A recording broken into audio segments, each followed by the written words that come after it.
عموماً پاکستان میں اور سعودی عربیہ میں رمضان میں فرق ہوتا ہے، 1 یا 2 دن کا فرق ہوتا ہے، اور پھر ہم اس کے بارے میں کیسے طے کریں کہ لیلۃ القدر جو ہے وہ کیا یہ مانا جائے کہ دونوں ملکوں میں مختلف دنوں میں آتی ہے؟ لیلۃ القدر کو جب خدا نے طے کر کے آپ کو نہیں بتایا تو آپ کو طے کرنے کی مصیبت کیوں پڑ گئی؟ رسالت مآب صلی اللہ علیہ وسلم کو قرآن مجید میں یہ بتایا گیا کہ آپ پر قرآن رمضان میں نازل کیا گیا تھا، اور رمضان میں ایک ایسی رات میں نازل کیا گیا تھا جو بڑی قدر و قیمت کی رات ہے، خدا اس میں فیصلے کرتا ہے۔ یہ بہت بعد میں آپ کو بتایا گیا، یعنی قرآن نازل ہونا شروع ہو گیا کئی برس کے بعد یہ آپ کو بتایا گیا۔ تو جب آپ کو بتایا گیا تو فطری طور پر آپ نے پیچھے مڑ کے دیکھا ہے کہ اچھا وہ کون سی رات تھی۔ ظاہر ہے کہ قرآن آپ پر نازل ہونا شروع ہوا تھا، تو آپ کو اندازہ ہوا کہ وہ شاید رمضان کے آخری عشرے کی کوئی رات تھی، اور شاید وہ کوئی طاق رات تھی۔ بس اتنی بات ہے، اس سے زیادہ کچھ نہیں ہے، باقی جو کچھ ہے وہ افسانہ ترازی ہے۔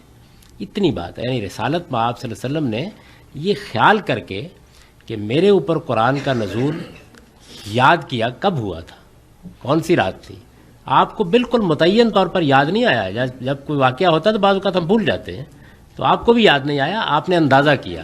تو اس لیے رمضان کے آخری عشرے میں 10 دن آپ زیادہ عبادت کرتے تھے۔ اس کا ذکر حدیثوں میں آتا ہے، رسول اللہ کی سیرت میں بھی یہ بات بیان ہوتی ہے کہ شد میزرہ ویقظ اہلہ، یعنی آپ اس میں اپنے اہل و عیال کو بھی بیدار رکھنے کی کوشش کرتے تھے، اور خود بھی بڑی کمر کس لیتے تھے کہ میں زیادہ اللہ کی عبادت کروں۔ یہ ایک اطلاع پر خدا کے پیغمبر کا رسپانس ہے، تو اس لیے نہ اس کو مقرر کیا گیا ہے، نہ اس کے بارے میں کوئی ہدایت دی گئی ہے، نہ اللہ نے اس کے لیے کوئی عبادت مقرر کی ہے۔ وہی رویہ اختیار کرنا چاہیے جو رسول اللہ نے اختیار کیا کہ رمضان کے آخری عشرے میں زیادہ عبادت کی طرف رجحان کر لیا جائے۔ اگر اللہ تعالیٰ کا کرم ہوگا تو کوئی بڑی قیمتی ساتھ کسی بھی انسان کو میسر آ سکتی ہے۔ اہل علم میں تو اس معاملے میں بھی اتفاق نہیں ہے کہ یہ ہر رمضان میں آتی ہے، بعض لوگ تو کہتے ہیں 1000 سال کے بعد آتی ہے۔ تو اس وجہ سے اس میں جو عام طور پر باتیں لوگ بیان کرتے ہیں ان کی کوئی حقیقت نہیں ہے، اصل بات جو ہے وہ یہ ہے۔ تو لیلۃ القدر کے معاملے میں میں نے یہ گزارش کر دی۔ باقی رمضان عید کے معاملے میں میرے نزدیک مہینہ کب شروع ہوتا ہے کب ختم ہوتا ہے اس کو سائنسدانوں کے سپرد کر دیجیے، بڑی عنایت ہے۔ اس کا کوئی مذہب سے تعلق نہیں، یہ مذہبی مسئلہ ہی نہیں ہے۔ یعنی حیرت ہوتی ہے کہ ہمارے لیے نماز پڑھنے کے اوقات بھی سورج کے لحاظ سے مقرر کیے گئے ہیں۔ سائنسدانوں نے ایک گھڑی بنا کے ہمارے ہاتھ پر باندھ دی ہے، ہم دیکھتے ہیں، نہ سورج دیکھنے کے لیے جاتے ہیں، نہ باہر نکل کے دیکھتے ہیں، کمروں میں نماز پڑھ لیتے ہیں، وقت ہو گیا۔ رمضان میں یہی کرتے ہیں نا آپ، جب روزہ کھولنا ہوتا ہے تو چاند کے معاملے میں بھی علمی طور پر اب دنیا وہاں پہنچ گئی ہے کہ آپ سائنسدانوں سے کہیں وہ آپ کو 1000 سال کا کیلنڈر بنا کے دے دیں گے۔